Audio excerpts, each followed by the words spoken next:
여러분 안녕하세요. 상승뉴스입니다. 오늘 화요일 밤 11시입니다. 오늘 녹화하는 이유는 BMW 화재에 대해서 말씀드리고 싶은 게 있어서 녹화를 하고 있습니다. 그동안 계속 중국 얘기만 해드렸으니까 좀 지겹기도 하고, 일단 대화를 시작했기 때문에 적어도 며칠간은 큰 문제는 없을 것 같습니다. 다행히 예상대로 오늘은 상하이 종합지수가 3% 이상 급등을 했고요.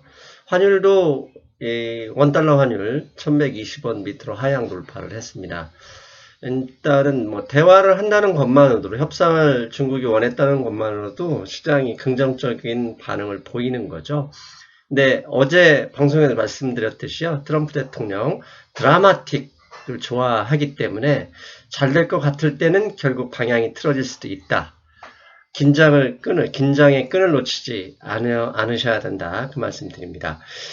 제가 오늘 BMW 관련해서 화재, 최근에 달리는 차에서 많은 화재가 일어났죠. 그래서 신문에서 연일 도배가 되고 있는데요. 저도 자동차를 타지만 화재 원인 잘 모르겠습니다. 그런데 화재 원인 때문에 제가 이 방송을 하는 거 아니고요. 이런 기업들이 소비자를 일종의 무시하는 형태가 되죠. 문제가 발생할 수는 있습니다. 하지만 그 다음 어떻게 배상을 하고 어떻게 재발 방지를 위해 노력하느냐에는 이게 자본에게 자비를 원하거나 그 다음에 당연히 해야 된다는 의무감만으로 움직이지는 않습니다. 왜냐하면 기업은 결국 돈을 벌려는 조직이고, 돈이라는 것은 비용을 가장 적게 들이고 최대 수익을 얻기 위해서 만든 조직이죠. 그래서 비용이 들어가는 것은 어떻게든 줄이려고 하는 게 기업이기 때문에 그것을 어떤 방식으로 우리 국민이나 소비자를 봉으로 보지 않게 만들 수 있느냐에 대해서 제가 고민합니다.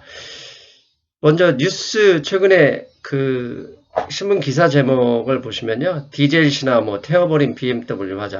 오늘 저녁 뉴스 일부 기사에는 이제 징벌적 배상, 손해배상 부분을 검토해야 한다. 이 정도만 뉴스가 나왔고요.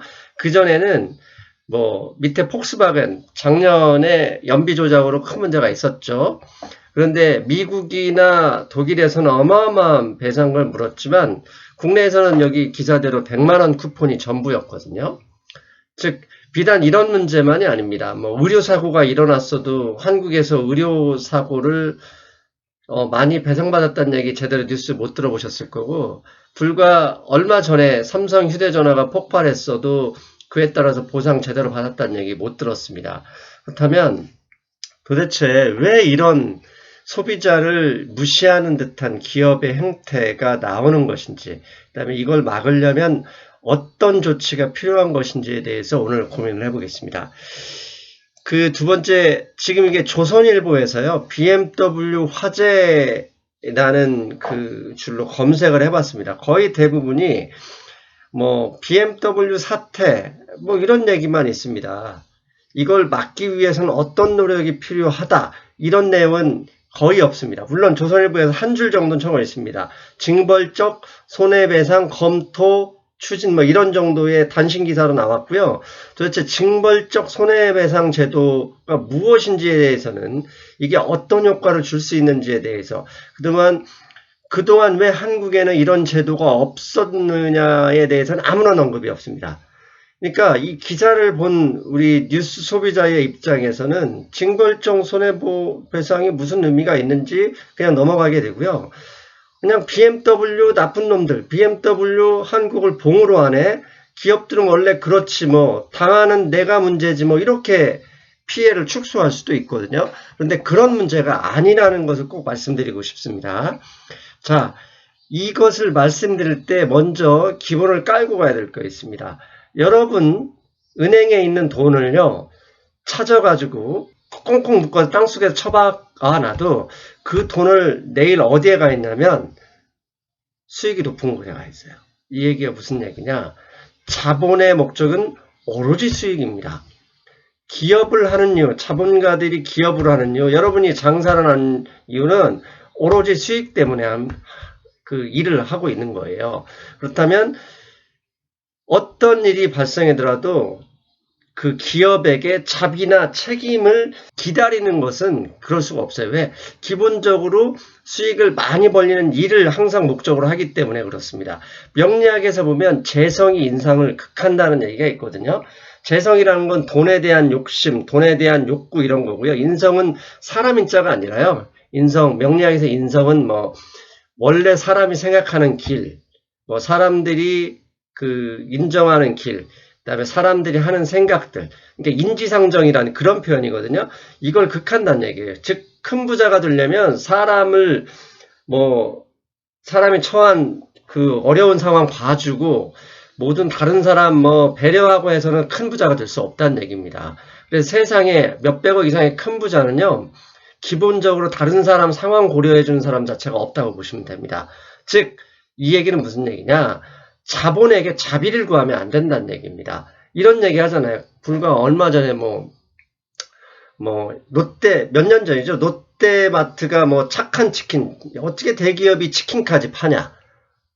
옛날에 이마트 트레이더스 이런 데 가면 이마트 피자 있잖아요. 어떻게 대기업이 피자까지 하느냐. 이건 말도 안 되는 얘기죠. 왜? 돈 벌지 말라는 얘기랑 거 똑같거든요. 즉 대기업에게 못하는 이건 말이 안 되는 거예요. 그러면 이런 걸 막으려면요, 어떻게 하느냐? 방법이 없어요. 시스템을 바꿔야 됩니다. 민주사회에서 시스템은 법이고요.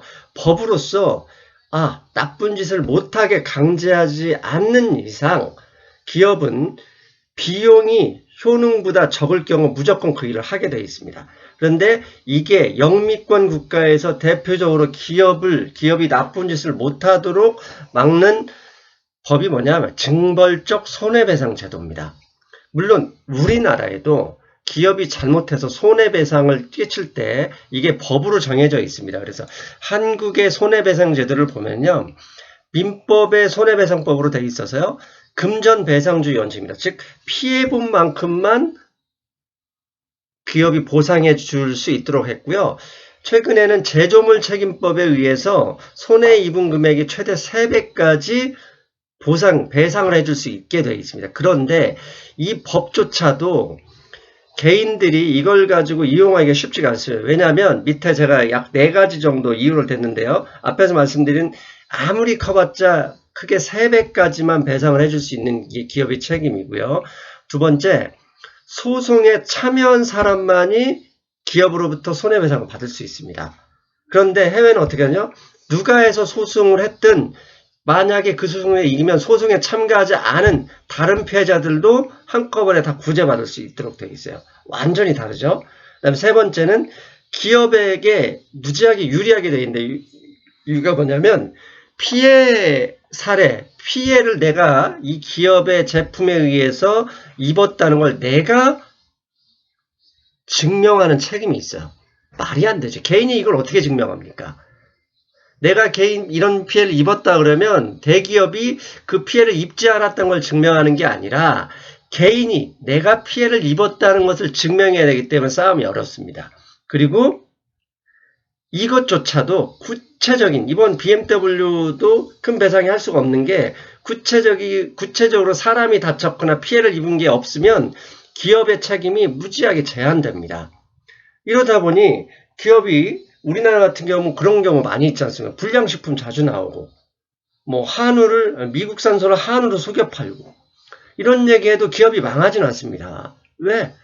그걸 내가 배상해야 되고, 내가 소송해야 되고, 기업이 시간 끌면 내가 또 지게 되거든요. 그런데 미국같이, 영국이나 미국에는 이것을 어떻게 하냐면 징벌적 손해배상이라 해서요, 민사재판뿐만 아니라 사회적으로 반사회적인 범죄를 저지른 게 기업에서 우리가 하지 않았다는 것을 증명하지 못할 경우에는 징벌적인 배상금까지 물게 됩니다. 그래서 여러분 뉴스 보셨잖아요. 맥도날드에서 커피 사다가 마개를 잘못 열어가지고 내가 튀었다. 수백억 20만 달러의 배상업을 얻거나, 그 다음에 뒤에서 얘기하겠지만 존슨앤존슨 베이비 파우더에 난소암을 일으킬 수 있는 성분이 있다. 이걸 예고하지 않아서 미국 피해자 한 명한테만 800억, 1000억 이렇게 배상했다는데 한국은 아직도 팔고 있어요. 딴 얘기죠. 한국이 봉이냐? 아니, 미국은 그런 범죄가 발생하면 이건 사회적인, 반사회적인 피해다 해서 어마어마한 배상금을 물기 때문에 기업이 함부로 이런 잘못을 제대로 대처하지 못하면 문을 닫습니다. 하지만 한국은 폭스바겐에서 말했지만 그냥 100만원짜리 티켓 하나만 주면 돼요. 왜? 자본에게 제발 더 주세요. 말이 안 되죠. 이걸 구제할 수 있는 유일한 방법은 뭐냐? 법이에요. 응? 자본을 제어할 수 있는 유일한 방법은 시스템으로 막아야 되는데 민주주의 시스템은 뭐냐? 법이에요. 법으로 징벌적 손해보험, 니들이 유해를 가하지 않았음을 증명하지 못하면 유해를 가한 게 되는 거고, 그렇게 되면 반사회적인 징벌이 돼서 기업이 망할 수도 있습니다. 즉 얻는 이익보다 비용이 커버리면 기업들이 BMW 하잖아, 폭스바겐의 그런 연비 조작을 할 수가 없는 거예요. 자, 이게 무슨 얘기냐? 이게 약간 좀 다를 수 있는데요. 우리나라 이런 얘기 아니었습니까? 뭐 파리바게트니 뭐 CJ 뚜루쥬르니 유명한 빵집 베이커리들 있지 않습니까? 여러분들 알고 계셔야 될 게 이 빵들이요 다 냉동빵에서 오븐에서 돌리는 겁니다. 여러분 크리스마스 때 드시는 케이크, 그 케이크 얼마나 많이 팔리는지 아시죠? 그 팔리는 게 어마어마한 양이 되기 때문에요. 여름부터 이미 만들어 놓고 냉동해서 창고에 보관했다가 그걸 팝니다. 그런데 동네 빵집들이 이런 대기업의 마케팅이나 광고에 의해서 다 망해가고 있거든요. 근데 이게 한국만의 문제가 아니라 프랑스도 똑같습니다.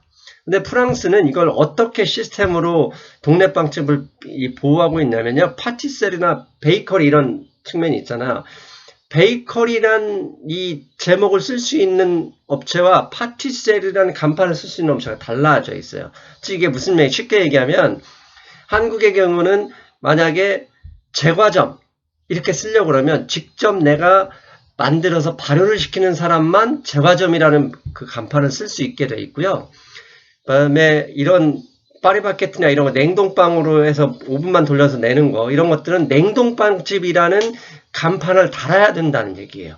그래서 파티세르와 베이커리의 간판을 완전히 추가해서 동네 빵집을 보호하는 게 이런 게 시스템이거든요. 근데 한국은 어떻게 하죠? 대기업이 골목까지 침해하느냐? 앞에서 말씀드렸잖아요. 대기업은 돈을 버는 조직이고 골목이 아니라 화성에서라도 돈을 벌 수 있으면 가는 게 대기업이에요. 대기업이 아니라 자본인입니다. 여러분도 돈 벌려면 뭔가 하잖아요. 즉 이렇게 기업의 비윤리적인 그다음에 사회적 책임을 다하지 않는 것을 대기업이니까 하라 의미가 없습니다. 징벌적 손해배상 제도를 미국이나 영국처럼 도입하게 되면 BMW가 이렇게 건방지게 대처하겠습니까? 폭스바겐이 독일에는 1조 원이 넘는 금액을 손해배상을 지급하고 한국에는 100만원 쿠폰 하나 지급하고 말겠습니까? 안 되는 거죠. 절대 그럴 수 없습니다. 여러분들도 경험해 보신 분들이 있을 거예요. 의료사고나 가습기 살균제, 이거 들어보죠. 식중독 사고, 차량 누컬. 최근에 삼성증권의 배당 잘못 입금 사고, 이게 이 피해로 어마어마한 피해를 입은 사람들이 있는데요. 이 피해를 내가 증명해야 배상받을 수 있습니다. 만약에 미국에서 이런 사건이 발생했다면 삼성증권 망할 수도 있어요. 문을 닫아버릴 수도 있습니다. 그래서 그런 일이 벌어지기 전에 미리 먼저 자기들이 배상하고 소비자와 합의를 하는데 한국은 어떻게 하죠? 내가 일일이 쫓아다니면서 생업 먹고 살아야 되는데 그걸 쫓아다니면서 소송을 해야 돼요. 그래 기업이 무슨 긴장해서 자기네들 법적 책임을 하겠습니까? 그런 일 안 한다는 얘기죠. 자, 이처럼 안타까운 게 제가 왜 이 방송을 하게 됐냐면요. 모든 신문이 BMW에 대한 기사를 끊임없이 내지만 이런 일을 비슷한 일을 옥시 살균제는 세월호든 휴대전화 배터리 폭발 이런 부분이 왜 기업에서 제대로 보상하지 않나 배상하지 않나 제대로 배상하지 않기 때문에 더 많은 일이 발생하고 있다는 사실. 그런데 그 이면에는 징벌적 손해배상 제도라는 제도가 없기 때문이고 한국에서는 그나마 조그맣게 손해배상 제도가 있는데 그걸 내가 증명하고 다녀야 된다는 얘기를 싹 숨겨버리는 거예요. 즉 우리가 언론 기사를 읽을 때 문제의 본질을 제대로 볼 수 있어야 되고, 우리가 국회의원을 뽑아낼 때 징벌적 손해배상 제도를 찬성하는 국회의원, 그 찬성하는 당에 찍어줘야 여러분들이 의료사고를 당해서 내가 의료사고 피해를 직접 입증하지 않아도 배상받을 수 있게 된다는 얘기입니다. 자, 마지막으로요, 드리고 싶은 게, 유튜브에서 재방송 끝나신 다음에 유튜브에서 징벌적 손해배상 제도에 대해서 검색을 해보세요. 딱 한 방송만 있습니다. JTBC에서 2년 전에 왜 이런 우리나라는 없는지를 분석한 그 팩트체크에 있었는데요. 이것조차도 마음에 안 드는데요. 이 방송을 보시면 뭐라고 되어 있냐? 전부 다 기업 위주로 들어있는 거예요. 즉 언제까지 우리가 기업 위주, 자본 위주, 부자들 위주의 정책을 써야 됩니다. 이제는 우리 개인, 소비자, 돈이 아니라 사람 중심의 사회로 돌아갈 수 있어야 되는데, 이렇게 돌아가려면 언론에서 제대로 보도하지 않는 문제의 핵심, 본질을 정확하게 깨뚫고 있어야 된다는 얘기입니다. 즉 문제의 본질을 볼 수 있을 때 해결책이 나옵니다. 이 문제의 본질은 뭐죠? 법입니다. 무슨 법? 기업이 반사회적 범죄를 저질렀을 때는 그 입증 책임이 그 피해를 당한 내가 아니라 기업에서 하지 않았던 입증 책임을 남겨야 되고, 그러지 못했을 때는 정말 망할 수도 있다는 그런 긴장감이 있어야 우리가 보호받는다는 얘기입니다. BMW든 현대자동차든 폭스바겐이든 리콜이 벌어졌을 때 우리가 얼마나 힘들게, 여러분 경험해 보신 분은 아실 거예요. 이것을 법으로, 시스템으로 막아야만 다른 일이 우리한테 쉽게 벌어지지 않을 수 있을 것이라고 생각합니다. 그건 그 정치에 있죠. 제대로 선거하고 제대로 투표해야 이것을 보호받을 수, 내가 보호받을 수 있다고 말씀드립니다. 여러분 이상입니다. 안녕.